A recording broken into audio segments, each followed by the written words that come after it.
News at 9. Chicago's Morning Answer continues next on AM 560, The Answer. Now, from the Signature Bank Studios. If you're looking for the latest news, insight into what it means, and the sharpest opinion, there's only one station in Chicago where you can turn, and it's this one. We're AM 560, The Answer. Top of the morning, Dan and Amy. Mayor BLM Brandon had this to say about the mass shooting in North Lawndale over the weekend. Mass casualty events like these are not exclusive to the city of Chicago. This Halloween weekend alone, 11 people were killed in 12 mass shootings across the country from Tampa to Texarkana. This comes on the heels of last week's devastating mass shooting in Maine. The proliferation of high-powered artillery is tearing the fabric of our nation, and as long as I'm mayor, Chicago will continue to lead the call for common-sense gun reform to bring safety to all communities. It's just big city living, and we just have to ban sport rifles, or at least for starters, right? Because otherwise, things are going in a positive direction. We're 1,000 fewer shootings than last year. Now we still have 2 months left, but 1,000 fewer shootings and almost 200 fewer murders than last year, and 22 was fewer shootings and fewer murders than 21. So things are going in a fine direction, and as I said, it's just big city living. I mean, I don't know what he's waiting for. Why not take up Kamala Harris's call to pursue a Australian-style mandatory gun buyback and ban on whatever weapons he wants to ban in the city of Chicago? I mean, I say, oh, well, that's unconstitutional. What does he care about constitutional protections? Let's fight it out in court. Let's provide the leadership. Let's do something. Right? Because here's the problem, it turns out. Well, this is very interesting. The problem, it turns out, is that the assault weapon ban, quote-unquote assault weapon ban at the state level, I don't know if you've seen the advertisements. Are you a firearms enthusiast living in Illinois? Have you been searching for ways to make your AR-15 compliant with the state's assault weapons ban? Look no further than this. Law Bolt Manual Conversion offers gun owners in Illinois an innovative solution to follow the state's assault weapon ban laws and add greater precision to the firearm. By converting your rifle into a manually operated single-shot bolt-action rifle, you can effectively remove it from the assault weapon ban and eliminate the need for registration under Illinois' assault weapon registry, as that case winds its way through court. So you can retrofit your AR-15 or sport rifle to make it compliant, and then, oh my gosh, those guns are still in the hands of private law-abiding citizens. They're always going to be in the hands of criminals, but they're still in the hands of private law-abiding citizens, so that effectively neuters an otherwise largely irrelevant law anyway. But, I mean, this is where you have to take drastic measures in drastic times, right? When 15 people are shot at a Halloween party in Lawndale because somebody wasn't invited. That's not a cultural problem. That's not a behavioral problem. It's a sport rifle problem. And with the workarounds that creative entrepreneurs come up with, and law-abiding gun owners, what's a BLM Brandon to do other than to take the evasive action that Kamala Harris recommended after the massacre in Maine, right? For more on this, pleased to be joined by John Garrido, who's a retired Chicago police lieutenant, also the president of the Garrido Stray Rescue Foundation. So if you're looking for a companion and you're like me, you can't find... and that's where you found love. You can't find a human, then you get one of your, four-legged friends. John Garrido... So real quick, I tried to get him to deny you the adoption. Remember that, really? John? I called, and I was very concerned. And the Hayek is thriving 5 years later now. How dare you? I like animals. Humans? No. John Garrido, thanks for joining us. Appreciate it. Good morning. Thank you for having me on the show. And that's true. Amy did call me. It's nice. Nice. No, I appreciate that. Yeah. I'm glad, John, that you were a better judge of character than my broadcast partner here. All right. So, I mean, you see the stats. You know the stats as well as anybody. Murders and and shootings are down year over year, and they were down year over year last year. I mean, that's good news. Of course, that's what we want. And so, things are going in the right direction. The policies of the mayor's office, the previous and current, are working, and so we just need to stay the course. Yeah, they can always play with the numbers any way they want. At the end of the day, we still have had over 2,600 people shot this year, almost 500 already murdered this year, and there's still time. We still have the rest of the year to finish out here. And I'll venture to say that the vast majority of those were not killed with AR-15s. They always wanted to resort to that default, we need to ban assault weapons, when the majority of the murders are being committed with handguns. And it's a direct result of the political policing that we do here in Chicago, right, where we have a foot chase policy that make officers have to balance the decision if they're going to chase anybody who's running from them, where we have a state's attorney that doesn't want to prosecute majority of these cases, or you can commit a felony theft up to $1,000 and walk away with just a misdemeanor or not be charged at all. So it's those types of policies that are creating the problem here, But again, that's what their go-to is. They're going to go to the default, all these mass shootings, and compare us to other towns. I've spoken to other reporters where, but other big cities have these problems as well. Well, the victims here don't care about how many shootings that they had in New York or how many people were murdered in L.A. It's what are we doing about it here? Well, the other thing, too, is, correct me if I'm wrong, but not being murdered or not being shot is probably a little bit below the expectations people have for their safety.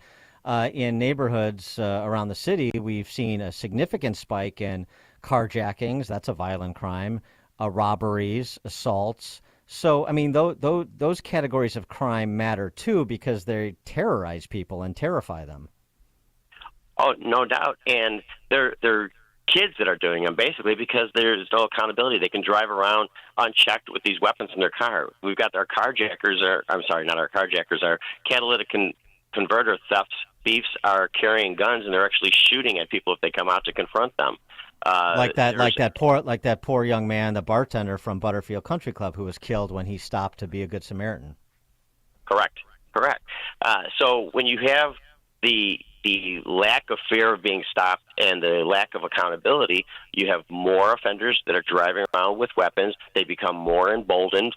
When they hear these politicians saying, don't demonize the children, they're like, oh, well, I'm a child, so I can do whatever I want. I don't have to worry about it. And now you've got, 14 and 15-year-old carjackers out there. Yes, just silly children. But, police know who these people are. I see video after video on Instagram, on Snapchat, of kids, brandishing their weapons, singing along to rap music, driving down the street. Do they know who the top gangbangers are? Well, we don't have a database anymore. We had to do away with that. So that makes it a little bit more difficult. But the officers that are in certain districts, they know, who certain people are, but we don't have it down pat the way we did at one time. So I've seen some videos of you driving around the city of Chicago, offering some commentary. What's the Garrido program? Are you going to set up like a guardian angels? Are you going to start wearing a red beret and circumnavigating the city? What are you doing? No. You know what? My goal is to get the word out as much as possible, and hopefully, I know the definition of insanity is doing the same thing over and over again, but hopefully somebody will wake up at some point and say, you know what? Maybe we need to make a change. Maybe we need to do something different. Brandon Johnson now has 131 officers assigned to his police detail. I thought it was crazy when Lightfoot increased it from Rahm Emanuel's 16 to 115. Now he's doubled down on that, and he's bumped it up to 131, and I hear they're trying to get more. He has a SWAT heavy weapons sort card that is now part of his entourage when he follows around, because that's how important he is. Well, so, he also lives in a crime-ridden neighborhood, I'm sorry to say, doesn't he? Well, there's no doubt. If he truly does stay at the house on the west side, then it's definitely a little more dangerous there, but not to the tune of 131 officers that need to be part of his detail. No, that probably rivals the president. 131 officers, the entire 16th district has 175 officers assigned to it, and that's 30 square miles that they have to cover 24/7. He's got almost the same number of officers that they do in a police district. Wow. And so I assume like that is well known among the rank and file, and that probably doesn't set too well with most of them, particularly those not on that detail that are doing slightly more dangerous details. But I just want to do sort of a stop, look, and listen with a new police chief and a new mayor, and again, the reduction in shootings and murders. Are we seeing a resurgence of interest in becoming a Chicago police officer? Because we still are down a 1,000 or 1,500 or 1,700, right? Yeah, that's not going to happen overnight. They still struggle to get even 1,500 people to come out and take the police test. We'll have to see. It's going to be kind of a wait and see how it goes over here over the next year. The reduction in criminal activity also sometimes follows the weather, so we'll see what happens as we go into the winter months here. It's supposed to be a very, very cold winter, so Detective Frost will help out in that regard.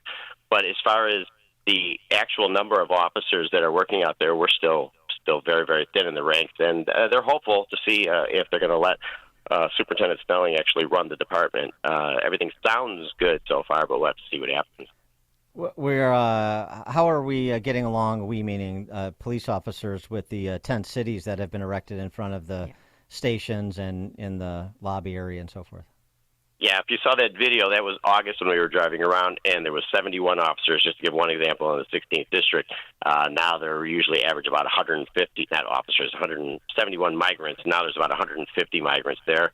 The tents have expanded out onto the street. You can go district to district. Every single one of the 22 districts have tents that are just sprawling, and they're going around the corners. They have over 800 migrants out at the airport, and as soon as you take some away from these districts, then they send them in, they bust them in and send them back out to the districts to backfill what is left and gone wherever it is that they're going. It doesn't seem to be improving. There doesn't seem to be a plan in place at all. I mean, but they're in the tents because they don't want to follow the curfew, right? Or are they just sick of living, in such close quarters? Right. So they have some freedom.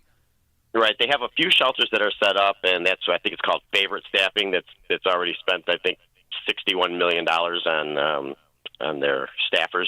But those are set up. When the migrants are taken and they go there, they end up going back to the districts because they don't like that they have a curfew, or they don't like the rules that might be in place, or who they can stay with, or who can stay, with who. So they end up back in the districts. And similar with the tents. These tents aren't going to hold up very long. Winter's coming. These migrants have never experienced January in Chicago. They're not going to want to stay in these tents, so they're going to pile back into the police stations. And all those doors that we keep open now to try to circulate the air are going to be closed because it's going to be cold. And I can tell you already the smell in some of these districts is terrible. Winter is coming, John Snow. John Garrido, former Chicago Police Lieutenant, president of the Garrido Stray Rescue Foundation as well. John, thank you as always. Thank you. Thank you. He joined us on our turnkey.pro answer line. It's news, opinion, insight. This is Chicago's Morning Answer on AM 560.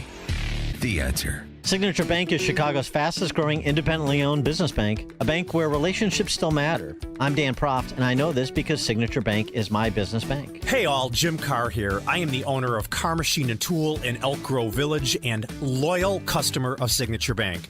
As a second-generation owner, I knew I had to shift from operating as an old-school machine shop to what I can proudly say is now one of the fastest-growing aerospace manufacturing facilities in the region. Signature Bank was there every step of the way through our expansion efforts, including financing our new state-of-the-art facility. Their valuable industry expertise and constant communication throughout the construction process made our vision possible. Many thanks to Signature Bank for supporting Car Machine and Tool. You set the bar high for other banks. Signature Bank helps local businesses succeed. Want to learn how Signature Bank can help turn your business vision into reality? Visit signaturebank.bank. Member FDIC, Equal Housing Lender. You're smart, you waited. Now is the best time to buy from Wilkins Mazda in Elmhurst.